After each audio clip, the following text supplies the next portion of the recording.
What's up everybody, Daemon here, and in today's gaming news, Sony still has no plans to copy Game Pass, the story behind Yakuza and Like a Dragon's names gets even more confusing, and CD Projekt Red is about to start work on Cyberpunk 2. This is your Daily Fix.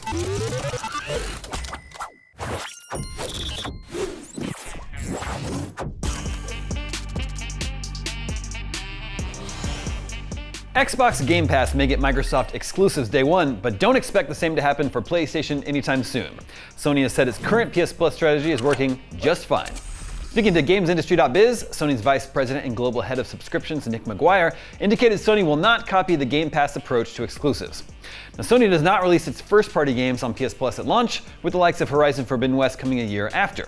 McGuire said, "We're happy with our strategy. Putting games in a bit later in the life cycle has meant that we can reach more customers 12, 18, 24 months after they have released." Grammatical error there, McGuire. He continued, "We're seeing customers still get excited about these games and jumping in. For us, that's working. Occasionally there will be an opportunity to invest in a day and date like Stray, and we'll jump on those when they come in. But for us, letting those first-party games go out to the platform outside the service first, that's working, and that will continue to be our strategy moving forward." As McGuire mentioned, Sony did release the Cyberpunk cat game Stray on PlayStation at launch, but these games are a far cry from what Xbox Game Pass gets on day one, such as exclusives like Halo Infinite, Forza Horizon 5, and the upcoming Starfield. And speaking of Far Cry 6 is coming to PS Plus next week. Meanwhile, Starfield launches into Game Pass day one on September 6th.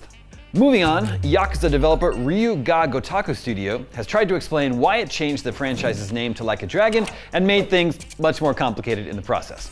Now, for those unfamiliar, the franchise is called Ryu Ga Gotoku in Japan, which translates to Like a Dragon.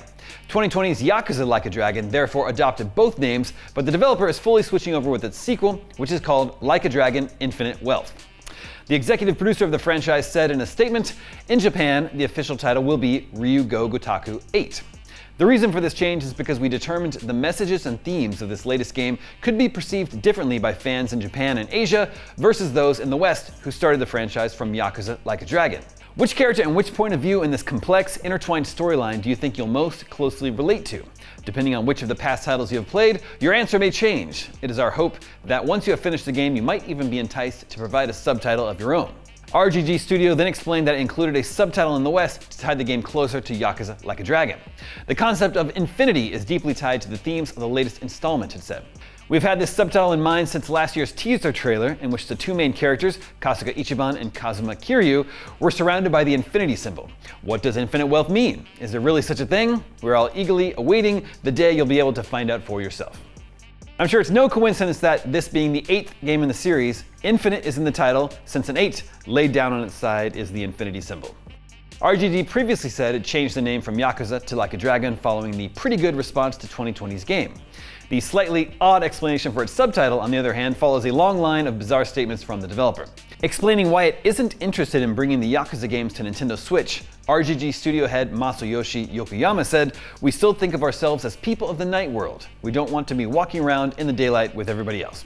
Well, color me confused. It's especially ironic that the long-running Yakuza series is struggling with naming conventions, considering Like a Dragon was named after the inspiration for its change in gameplay, Dragon Quest, which of course was called Dragon Warrior in the West for almost 20 years. And finally today, the director of Cyberpunk 2077's Phantom Liberty expansion, Gabe Amatangelo, will also direct the full sequel to Cyberpunk. Speaking to Bloomberg, Amatangelo said he'll be moving on to the sequel once development on the long-awaited Cyberpunk expansion is complete. Given Phantom Liberty launches on September 26th, this should be within the next 3 months or so. Little else is known about the sequel, codenamed Orion, but the developer promised it, quote, "will fully unleash the potential that this universe offers." Phantom Liberty itself is set to change several aspects of the base game, even adding a new ending. And that is your Daily Fix for Thursday, June 15th. Now that you're caught up on the news, check out the official story trailer for Aliens Dark Descent. I'm Daemon Hatfield, and for all your gaming news, stay tuned to IGN.